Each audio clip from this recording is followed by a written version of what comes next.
Hello, English learners. Welcome back to English Pod. My name is Marco. And I'm Erica. And today we're going to be taking you to the airport. That's right. We're going to listen as a man checks in at the airport and deals with his luggage. That's right. So we're going to be looking at a lot of great stuff that can help you the next time you are at the airport at the check-in counter. So why don't we take a look at one word that we're going to preview today in Vocabulary Preview.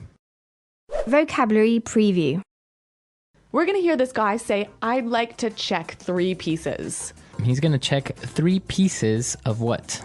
Pieces of luggage. So when we talk about luggage, we can say pieces of luggage. That's right. Luggage is a non-count noun. So you can't say 1 luggage, 2 luggages, 3 luggages. That's wrong. Right. So we use pieces of luggage. Okay.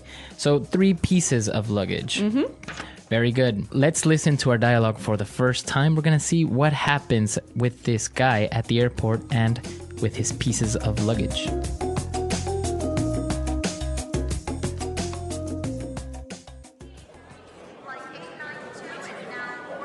Next, please.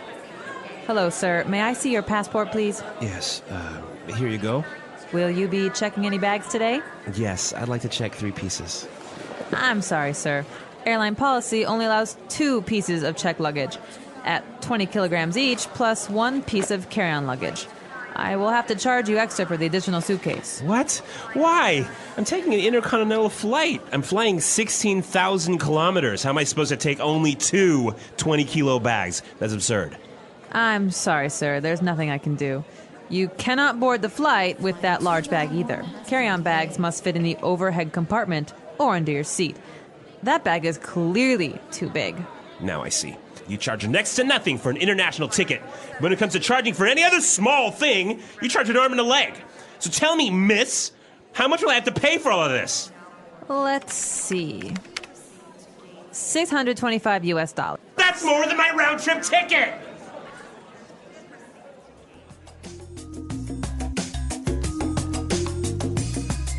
All right, well, that's a whole lot of money, isn't it? Well, I think it's a very common situation. I'm sure many of our listeners can relate to this situation. Overweight charges are pretty expensive. Very high. I know from personal experience.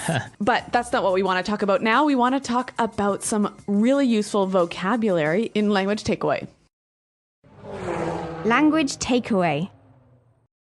All right, on Language Takeaway today, we have 5 words. So why don't we start with the first one? So the woman asked, will you be checking any bags today? Will you be checking any bags today? To check bags. Right, so the verb to check. It means to give your bags to the airline, to register them. Okay, so that's what happens with your luggage. You check them, so basically they become responsible for your bags. Right. It reminds me of checking into a hotel. Right, very similar. When you go to a hotel, you register at the hotel, you check in. In this case, you just check your luggage. You don't check in your luggage. Right. Okay, so check luggage. So he wanted to check 3 pieces of luggage, and he also had carry-on luggage. Carry-on luggage. Carry-on. So carry-on luggage, it's pretty simple. That's right, you carry it on yourself. Exactly, you carry it onto the plane. Now, Okay. we can talk about carry-on luggage, right? Mm-hmm.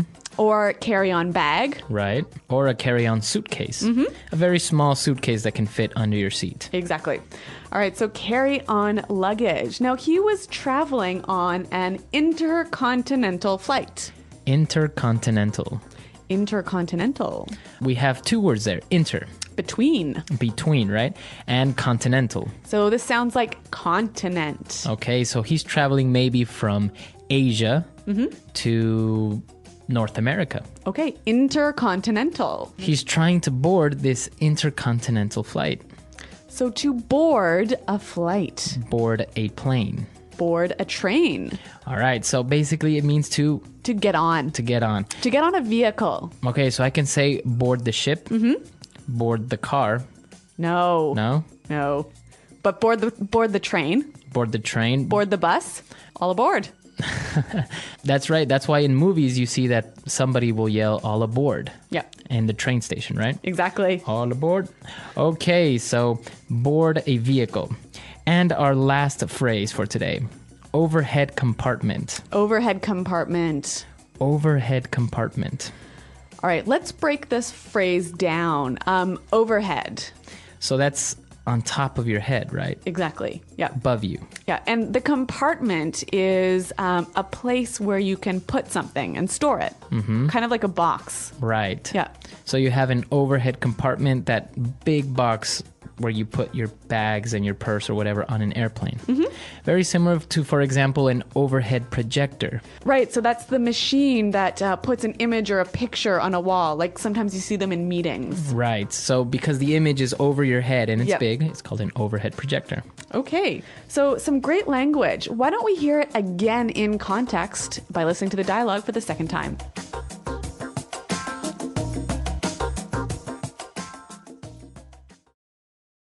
Next, please. Hello, sir. May I see your passport, please? Yes, here you go. Will you be checking any bags today? Yes, I'd like to check 3 pieces. I'm sorry, sir. Airline policy allows only 2 pieces of checked luggage at 20 kilograms each, plus 1 piece of carry-on luggage. I will have to charge you extra for the additional suitcase. What? Why? I'm taking an intercontinental flight. I'm flying 16,000 kilometers. How am I supposed to take only 2 20-kilo bags? That's absurd. I'm sorry, sir. There's nothing I can do. You cannot board the flight with that large bag either. Carry-on bags must fit in the overhead compartment or under your seat. That bag is clearly too big. Now I see. You charge next to nothing for an international ticket. But when it comes to charging for any other small thing, you charge an arm and a leg. So tell me, miss, how much will I have to pay for all this? Let's see. $625 US. No, that's more than my round-trip ticket. All right, so I think it's a little bit more clear now. And with this, it's time for us to take a look at some great phrases in putting it together. Putting it together. So this guy was pretty angry about this airline policy, and he said, "How am I supposed to? How am I supposed to? How am I supposed to?" Okay, so before we get into explaining this, why don't we listen to a couple of examples so we can try and understand what it means? Example 1. How am I supposed to fit the dog in the car? There are 10 people in there already. Example 2. How is she supposed to get to work if her car's in the shop? Example 3. How are we supposed to know the answer to that? It's impossible. Okay, so I can understand that it means, how can I do this? Right. How do you expect me to do this? How is it possible for me to do this? Very good. It's a phrase you use when you're frustrated, right? Yeah, exactly. You're maybe a little bit frustrated or you're maybe nervous of something that you can't do or don't know how. Yeah, this phrase, it's not impolite, but it sort of gives the idea that you're challenging the other person a little bit. Maybe, yeah. Yeah. Okay. So a good phrase that you can use in different situations and you can try and mix it up with different verbs, right? Right. All right. Now let's take a look at our next phrase. I'm sorry, sir. There's nothing I can do. There's nothing I can do. There's nothing I can do. There's nothing I can do. So basically, the woman can't help the man, even though he's insisting and he's pushing that he wants another solution. Yep. Right? So finally, she says, I'm sorry, there's nothing I can do. So we use this phrase when someone's pushing you too much, right? Right, and you would use it only in that situation Yep. towards the end because it is a little bit, It's strong. it's not impolite, but it's just you're saying, you know what, I'm sorry, I can't do anything about it. Now let's move on to our third phrase. You charge next to nothing. Next to nothing. Next to nothing. Next to nothing. All right, so we're talking about charging, we're talking about money. Why don't we listen to some examples of what this next to nothing phrase means? Example 1. Do you like my new house? It was so cheap that it almost cost next to nothing. Example 2. Let's go to Thailand. Tickets cost next to nothing right now. Example 3. The real estate agent charged me next to nothing for his commission, so I got a really good deal. So when something costs next to nothing, it's really cheap, right? It's really cheap, or you consider it to be cheap. And now, for our last phrase, it's the complete opposite of next to nothing. Right. Charge an arm and a leg. An arm and a leg. An arm and a leg. All right, so this means it's really expensive. It's so expensive, it's like giving your arm and your leg. Right, to pay for it. Yeah. Very good. So next to nothing, really cheap. An arm and a leg, really expensive. Can we look at the use here? All right, so in the dialogue we heard, you charge an arm and a leg, but we can also say it costs an arm and a leg. Right, because we are referring to money, right? All right, so some great phrases here. Now I think it's time we listen to our dialogue one more time.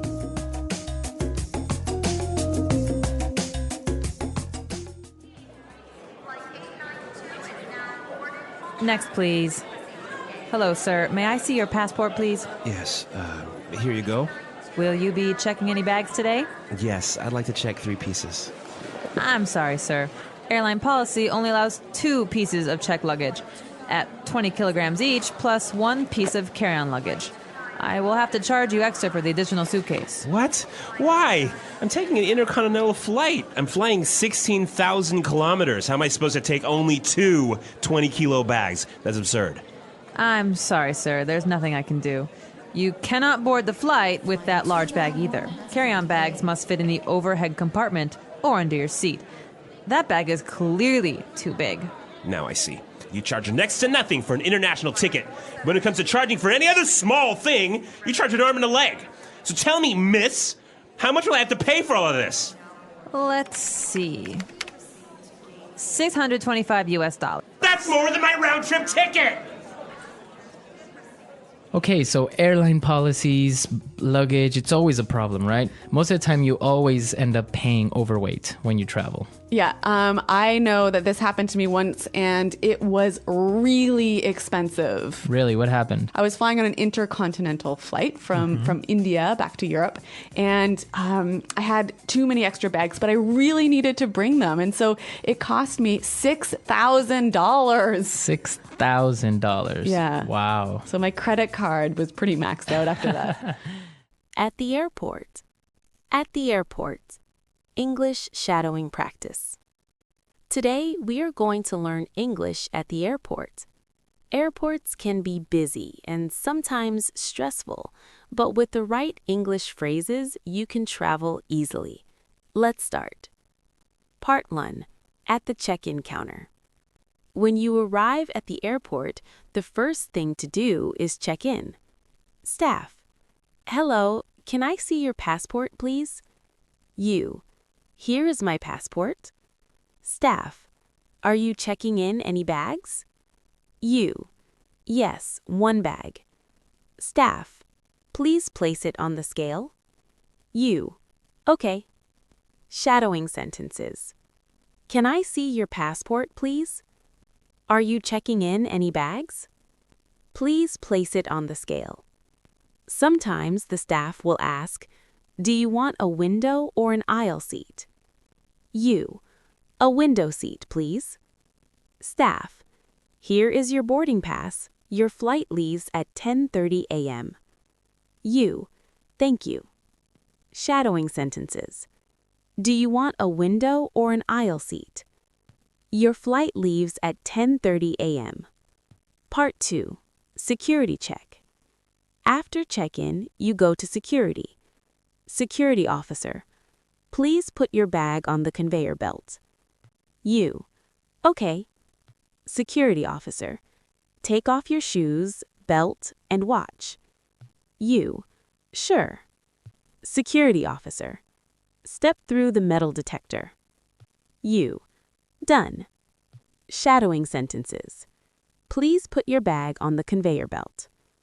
Take off your shoes, belt, and watch. Step through the metal detector. Sometimes security asks about liquids or electronics. Security officer: Are you carrying any liquids? You: Yes, a small bottle of water. Security officer: Please put it in the tray. Shadowing sentences: Are you carrying any liquids? Please put it in the tray. Part 4. On the plane. When you find your seat. Excuse me, is this seats 14A? Yes, it is. Thank you. Excuse me, is this seat 14A? Thank you. Flight attendants may say, Please fasten your seatbelt. Okay. Please fasten your seatbelt. Thank you. Part 5. Arrival and baggage claim. After the plane lands, follow the signs to baggage claim. Excuse me, where is baggage claim for Flight 305? Go straight, then turn right. Thank you. Where is baggage claim for Flight 305? Go straight, then turn right. At the baggage carousel. Is this bag mine? Yes, that's your bag. Thank you. Is this bag mine? Thank you. Part 6. Asking for help. Sometimes you need help at the airport. Excuse me, can you help me? I can't find my gate. Sure. Which flight are you taking? Flight 305 to London. Gate 12 is this way. Excuse me, can you help me? Which flight are you taking? Gate 12 is this way. Other common phrases. Where is the restroom? How much is a taxi to the city? Where can I buy a coffee? Where is the restroom? How much is a taxi to the city? Where can I buy a coffee? Part 7. Tips for Airport English. Speak slowly and clearly. Use simple words. Repeat important information like flight number or gate. Don't be afraid to ask for help. Speak slowly and clearly. Repeat important information. Don't be afraid to ask for help. Conclusion. That's all for today's podcast. Now you know common English phrases at the airport. Practice these sentences again and again. Next time you travel, you will feel more confident. Shadowing sentences. Review. Can I see your passport, please? Are you checking in any bags? Please place it on the scale. Do you want a window or an aisle seat? Step through the metal detector. Boarding for Flight 305 has started. Please fasten your seatbelt. Where is baggage claim for Flight 305? Excuse me, can you help me? Speak slowly and clearly.